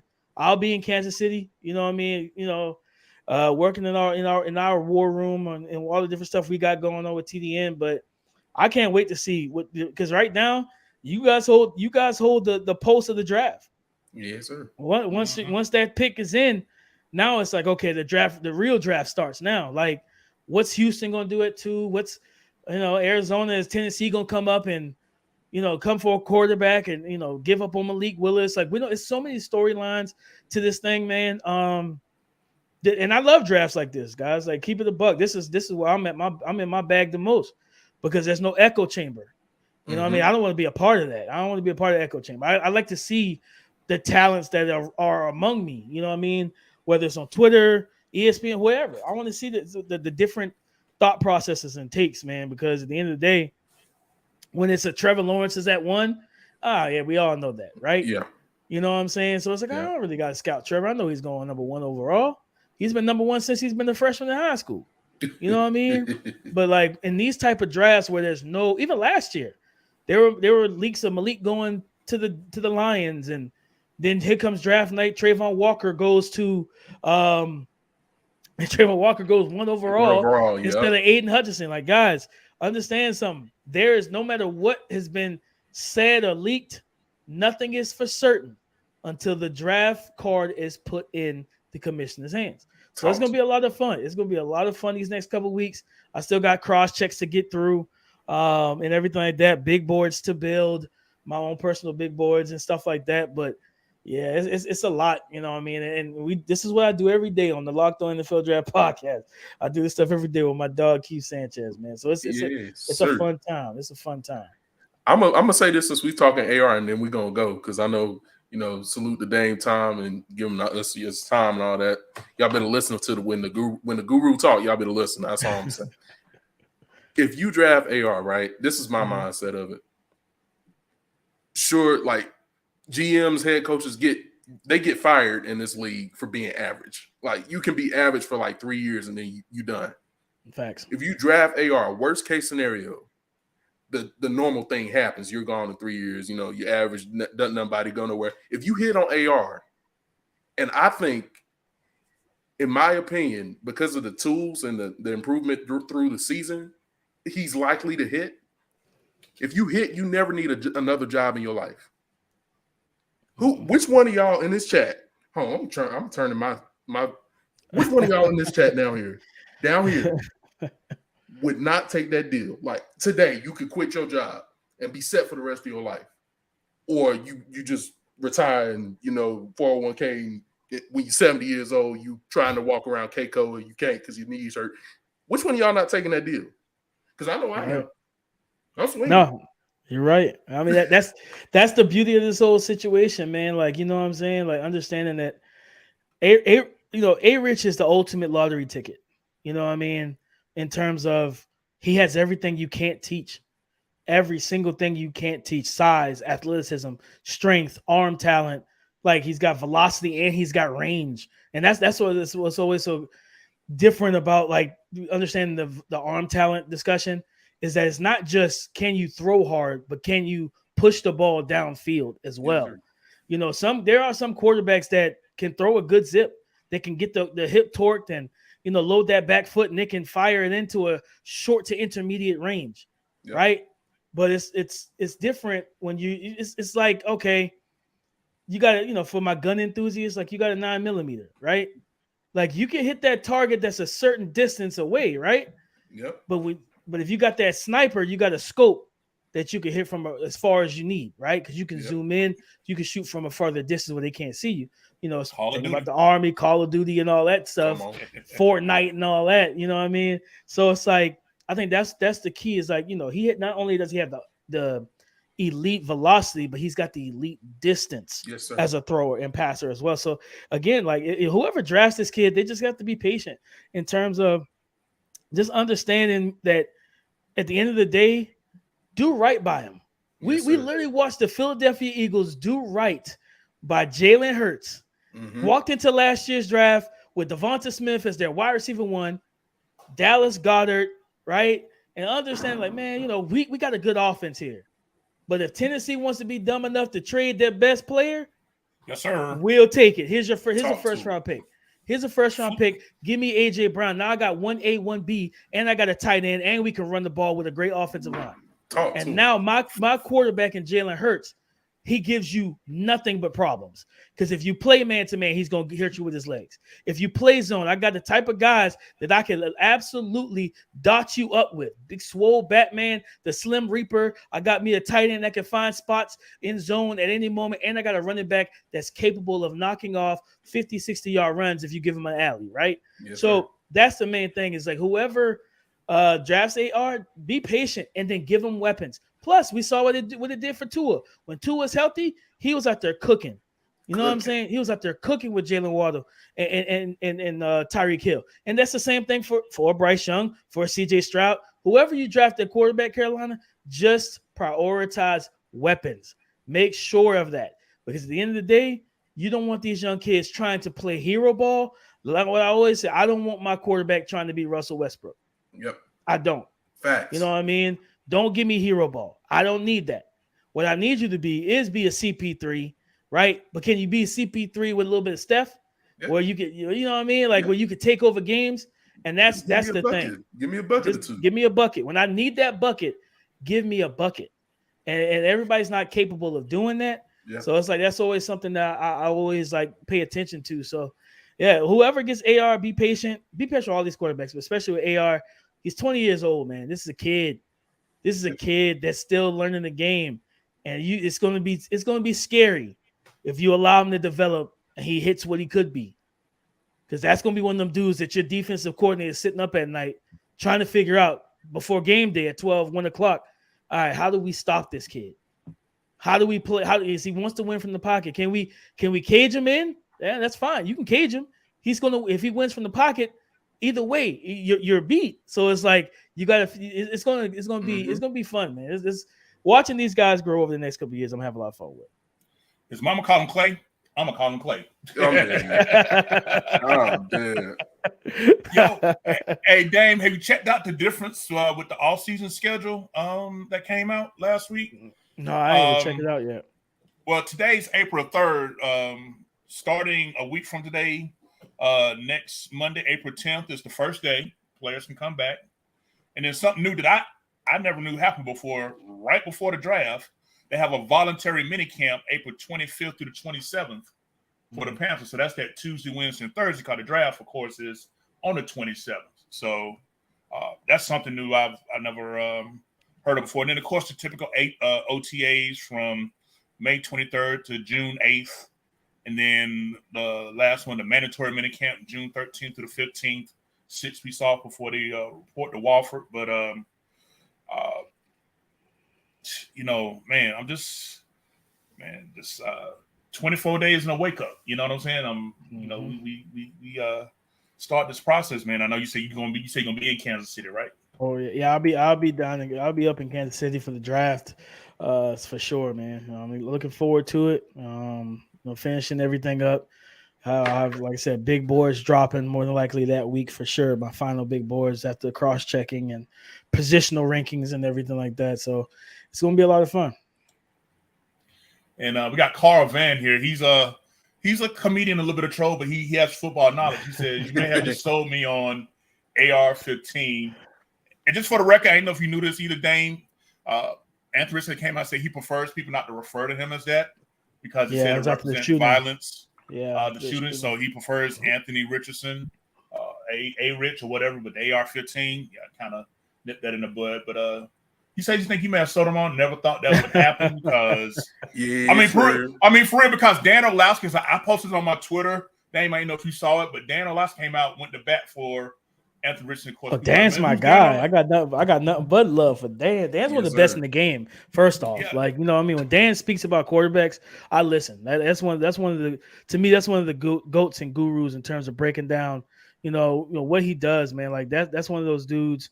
Him, Swag, Ryan Clark, like that. Those guys are some of the most knowledgeable dudes, and they don't talk. And as a fan, they don't talk at you. They talk, to you. You know what I mean? Mm-hmm. They're teachers at the same time. Yeah. So I've seen Dan. I've seen Nate Tice. I've seen a couple of different people now, like really, because the narrative about A-Rich is so overblown and misconstrued. Like I said, I sat on. Shout out to my girl Sheena, my girl Sheena Quick and Vashti. Quick Blitz. Quick Blitz. Salute.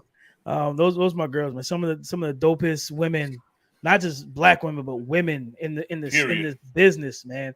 I got nothing but love for those ladies, man. You know what I'm saying? And I sat in one. I popped into one of their spaces probably about 2 weeks ago, and people were in there talking about A-Rich, and I was just listening. I ain't raised my hand to speak. I just listened. You know what I mean? I wanted to see how Panthers Nation was talking about my boy, and I was like, oh, okay. You know what I'm saying? Like, and that's why I heard the completion percentage stuff, and I'm like, man, like this is a lot, guys. Like, it's a lot of misinformation. Because you're not, if you're going, main thing is if you're going to tell it and talk about it from the full. That's why I said at the end of the day, tap into the all 22 if you got it, if you can get a hold of it, so you can see exactly what's going on and not just, oh, well, he completed 50 whatever percent. Yeah, when you're pushing the ball down the field all game, that tend to happen. You know what I mean? Especially when you're pushing the ball down the field to less than explosive weapons. I've never seen an explosive offense with no explosive weapons. You understand what I'm saying? Like, it's different if he's missing Tyreek Hill and Jalen Waddle deep downfield, and that's a different story. But when you don't have anybody to stretch the field, that's when things get a little, and he throws the ball away too. So, you appreciate that, right? Like, the young man threw 17. He went 17 passing touchdowns, 4 interceptions over the last 9 games after going 0 passing touchdowns and 5 interceptions in the first, first 4 games or whatever. So, you see the growth and that's big. So, like I said, man, at the end of the day, whoever drafts my boy A-Rich, I just want them to be patient with him and do right by him. Because like his offensive lineman told me, he's like, man, I've seen him do things in practice that no one has seen. This young man's a star if they do right by him. So, shout out to Carl Van, man. I'm glad I could be in the system, brother. I'm gonna try to get. And the reason why I brought up Dan T real quick, Dame, because he went to bat for AR. He's like, it's like he almost was watching Panthers Twitter himself. He's like, for those of you out here who are trying to critique the game of Anthony Richardson by using completion percentage as a way to evaluate quarterbacks, you're missing the whole boat. He's like, there's so much context and things. And then I think he went on and broke down, plays from these, quote, bad games and showed how, like I said, and then don't get me wrong, drops happen with every quarterback. We get all of that. But a lot of times, it's just quarterbacks running the wide receivers running the wrong route. You could tell what the concept was. And again, like you said, if you want the highest ceiling and you got patience, me personally, if Andy Dalton has to run out there, this year in order to unleash a fundamentally sound A-Rich, sign me up. You do it. Sign me up. Because I take his 18 touchdowns and 9 interceptions that he did last year. Because if any quarterback in the last 3 years would have had 18 touchdowns and 9 interceptions, Panthers would have been in the playoffs. No, I mean, listen. At the end of the day, man, like you gotta keep it. Like for me, I'm all about context, man. Context is so important. You know what I mean? It's easy for narrative to be built and ran with. So like, I'm a narrative buster. You know what I mean? Like I live for that, to where people use different things and discredit or even credit a guy. Like, you know what I mean? So I advise anybody, if you could actually go and watch Anthony Richardson tape, and watch the games, right? And I'll tell you, I think G, you asked me earlier about watching film and stuff. When you do watch film, you make sure to watch the worst and the best. Yep. You know what I mean? Like you make sure to watch the worst and the best, because you want to see what the variance is like. Like, why was this the worst game that he had, right? It's so funny because people really blame him for that Kentucky game. Bro, he had some throws in that game that were just outrageous, and the receivers gave him no help. No. You know what I mean? The offensive line, I literally watched the running back sidestep a free running nickel blitzer to let him hit Anthony Richardson. Like, you know what I mean? I'm just like, what are we doing right now? You know what I mean? I had to pause the tape, bro. I was just like, bro, I know, it's especially for me as a former running back who prided himself on pass pro. I was like, I know darn well you didn't just sidestep that. So it made me mad. I was like, bro, hold up, man. Like, your job is to make sure he doesn't get touched. And you literally sidestepped as if you were about to run a route and become available to him, and he got hit by a nickel free runner. So, like, there's so much context that goes into these things, right? Like, so it's like, I tell anybody, don't create, I worked in mental health for years. Don't create mental models for any prospect. Yeah. Don't follow popular narratives. I'm gonna tell you, the popular narrative a lot of times is the wrong one.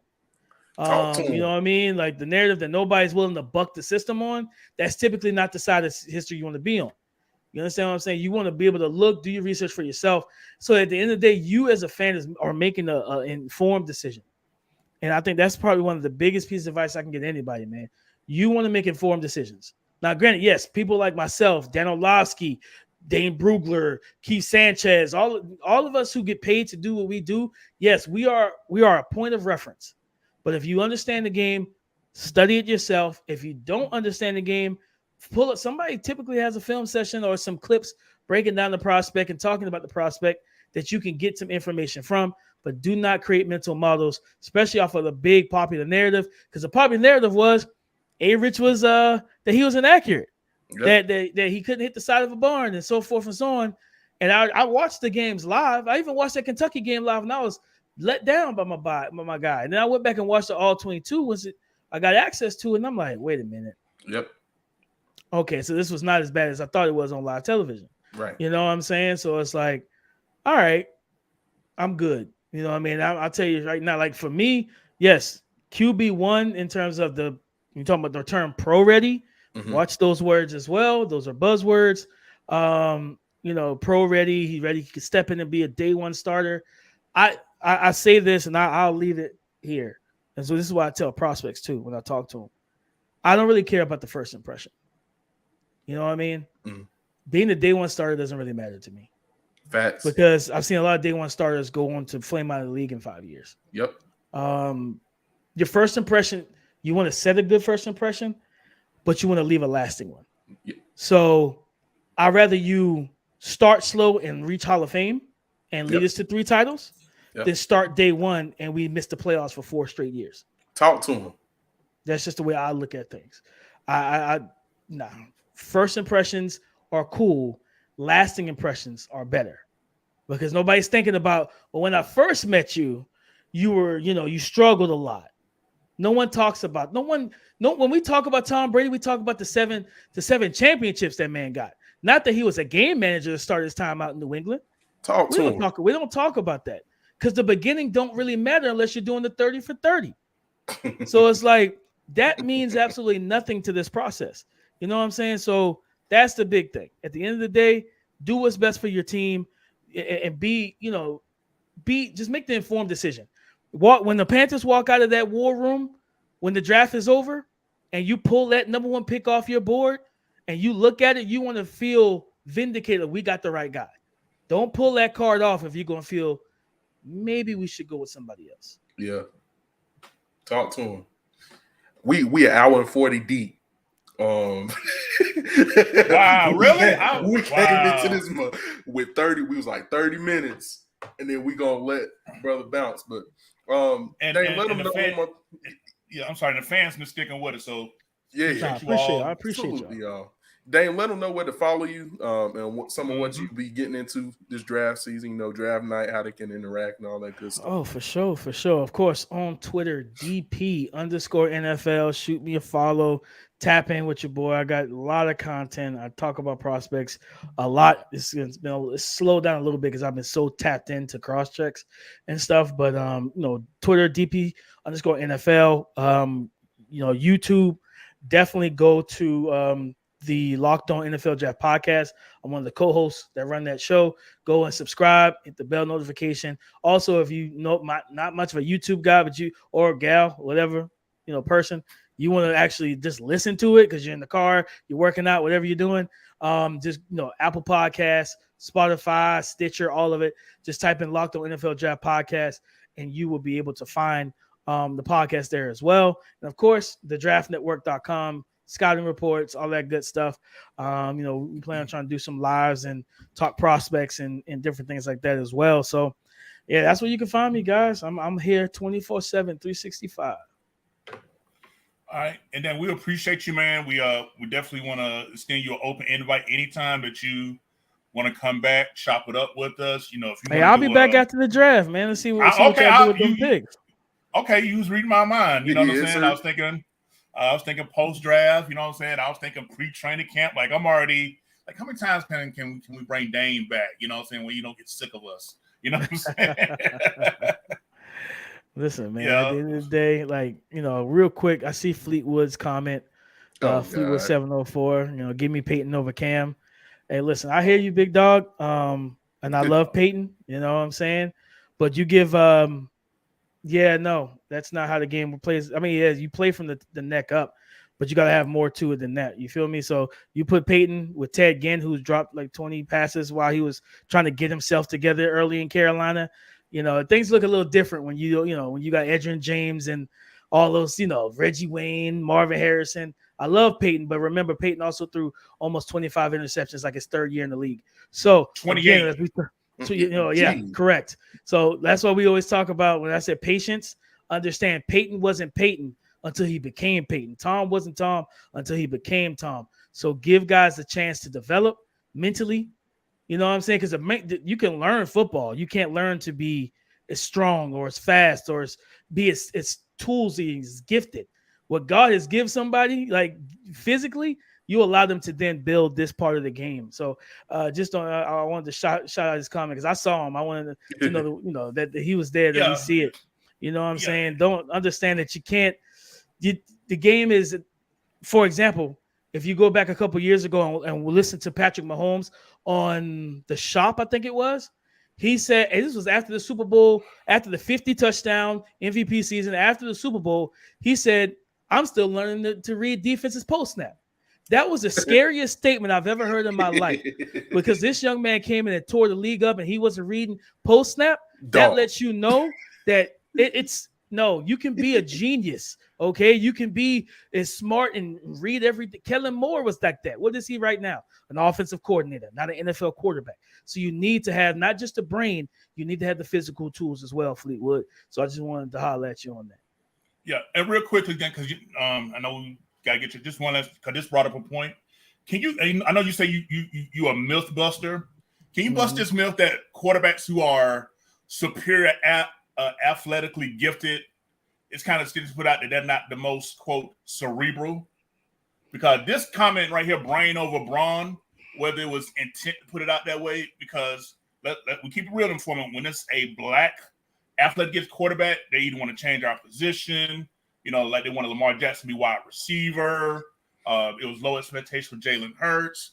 It's almost like, athletically wise, but do they got it between the ears? You mind speaking on that real quickly for us? No, so how it typically works, and this is for any position. When you're a high level athlete, you play to that athleticism, and then you develop the game mentally as you go on. So understanding that playing quarterback is reps, and you know what I'm saying. And when you get those reps, as I talked about earlier, if you missed it, Fleetwood, you can definitely rewind and go back and all that type of stuff. But I talked about watching A-Rich grow within games, right? Going not just from game to game, but snap to snap. Again, like being a high caliber athlete, right? You think about the Michael Jordans and the LeBron James and Kobe Bryant's. Those guys early in their career, if you were under the rim, you were getting it. You know what I mean? It's just what it was. Like those were locomotives coming downhill. But what happened when Michael Jordan and those guys, their athleticism started to deteriorate just a little bit? They became more cerebral. They became more technical. They started working from the low post. They started getting closer to the basket and making things more difficult for the defense. So yes, accuracy, the mentality, all of that comes in, but a lot of it comes from reps, guys. Like, you know what I'm saying? They all come from reps. Being, given the opportunity to, you tried the recipe and you went to the Super Bowl with it. You're the MVP with that recipe. You know what I mean? Like, so yeah, like a real cert, like these type of terms, guys, like it's so you got recycle them. So Kobe wasn't a surgeon. Like recycle them. Like don't because at the end of the day, if you want Peyton Manning, which Peyton Manning do you want? 28 interceptions in year 3 and 4, or you want the Hall of Fame career? Do you want the game managing Tom Brady, where he wasn't asked to do much? He was handing the ball off to Antoine Smith and throwing dink and ducks to the Deion Branch and everything like that? Yep. No, that's not what you want. You don't want that first. You want the 7 rings. You want the guy that became the most cerebral and like just mentally gifted dude. Peyton Manning's forehead grew as he got older. That's how intelligent the man became. Like, you know what I'm saying? Like, what are we talking about? Peyton Manning became one of the smartest dudes in the game. Drew Brees, same thing. But at the end of the day, for example, there's a reason why Tom Brady was able to beat the Seattle Seahawks in the Super Bowl, not just the whole Marshawn Lynch fiasco. But you go back to Peyton Manning with better weapons, he struggled. Yep. Why? Because they tricked him. He saw cover 3. He knew it was cover 3. He just didn't think they were going to keep running cover 3. They played cover 3 the whole game and picked them off, right? But then you see Tom Brady's like, okay, that's fine. I know where to find the holes in this cover 3. Mm-hmm. So it's like, just relax. You know what I mean? Relax. You don't know what, like, I promise you, there are people who felt the same way about Jalen Hurts mentally. Yes, he was sir. in the Super Bowl. I know the Chiefs defense, right? You know what I'm saying? So it's like, I get it. Relax. Allow the system to play out. Are you going to draft AR? I don't think you are. I think you're going to get Stroud or Young. But again, I will be here. As God keeps his breath coming in and out of these lungs, I'm going to be here 5, 6, 7 years down the line. And Fleetwood, we can talk about which quarterback is better. You know what I mean? We can have that discussion in a couple years. You know what I mean? But a lot of systems to play out. Let everything to play out. Let life play out, big dog. Like, let life play out. Y'all trying to jump into a time machine before we get there, baby. Nah, let it play out. Let's see what happens. But I think it's going to be Stroud. If not Stroud, then Bryce. And then, like I said, at 2, I think from there, it's like all hell could break loose at 2. You know what I mean? I think at 2 is just, Houston talks of Houston skipping on the QB. And if they do that, do they just draft Will Anderson? Do they trade down? Like, bro, it can get real crazy out here on draft night. And that's why I love it. That's why I love it. I can't wait. I want some chaos. I want somebody to just buck the system and say, forget all our mock drafts and do what they want to do. Do it. I can't wait. You know what I mean? Like, I'm all for it. Because it's going to be a lot of fun, guys. So listen, stay tapped in. And Fleetwood, we'll talk, big dog. We'll talk. A couple minutes. We'll talk. And we're the home of receipts. We keep receipts here. So you're welcome to come back with those receipts named anytime you want. Especially me and JD, we got time, for receipts. We make time for I had a good time. I had a good time. For sure. Yeah. Well, we're gonna wrap it up here. JD, you got anything you want to say before we close it out? Nah, man. Keep an eye out. Bryce Young profile dropping first, and CJ Stroud, AR coming after that. So we getting into this draft season, bro. I ain't going no deeper than 3 QBs. So you ain't getting no Will Levis. You ain't getting no Tanner McKee from me, dog. You might get a Hendon Hooker because he an Aggie. You know what I'm saying? But we'll see where we go with that. Yeah, it's gonna be it's gonna be a lot of fun, man. Like, you know what I mean? You guys hold the cards right now. The Panthers hold the cards, and then after that, it's gonna be a free for all. And I'm hoping Houston do something incredible and turn this thing into an absolute like manic party. That's what I want. I want pure chaos. I'm talking horror movie type stuff. Everybody's running around like trying to scramble and check their boards. I'm looking for some fun, man. Yes, sir. Oh, hey, we draft A Rich. It's gonna be the best draft ever. Oh, dog. Dog. Listen, y'all draft A Rich. Y'all draft A Rich. I'm checking the prices for as a season ticket holder. Yes, y'all sir. Draft A Rich. Like, you know what I mean? Because me and the family already talking about trying to potentially moving to the Charlotte area anyway. So if they get A Rich. Yeah, listen, I'm there. Fleetwood said, real quick. Fleetwood said, "What do y'all think about A.T. Perry?" I like A.T. man. You know, big body guy. Can give you shades of AJ Green at times, but it's not consistent. You got to get better with attacking the ball. You know, the ball at the highest point, but he can leap. He's got good speed. He's a long strider. Moves a little bit better than you expect. As a big body receiver, but man, there's some stuff there. You know, you probably can get him, I think day 3, fourth round more than likely.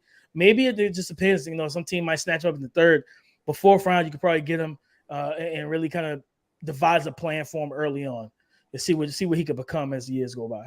He was killing at the Shrine Bowl, bro. I believe unguardable. He could ball, man. He could ball. He that dude. All right.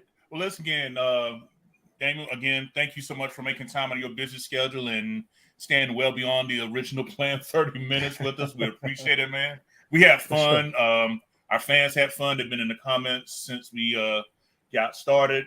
We've definitely been consistent. So just want to say on behalf of everyone here at the 4-Man Rush, I'll shout everybody else, myself, got JD here with us, Will Harris, Big Smooth, the infamous Monty Fetty, people behind the scenes, Vince Holmes, Coach, also Noah Thornburg, Canado Greg James, and our boy DC-10, Darius down in Mississippi.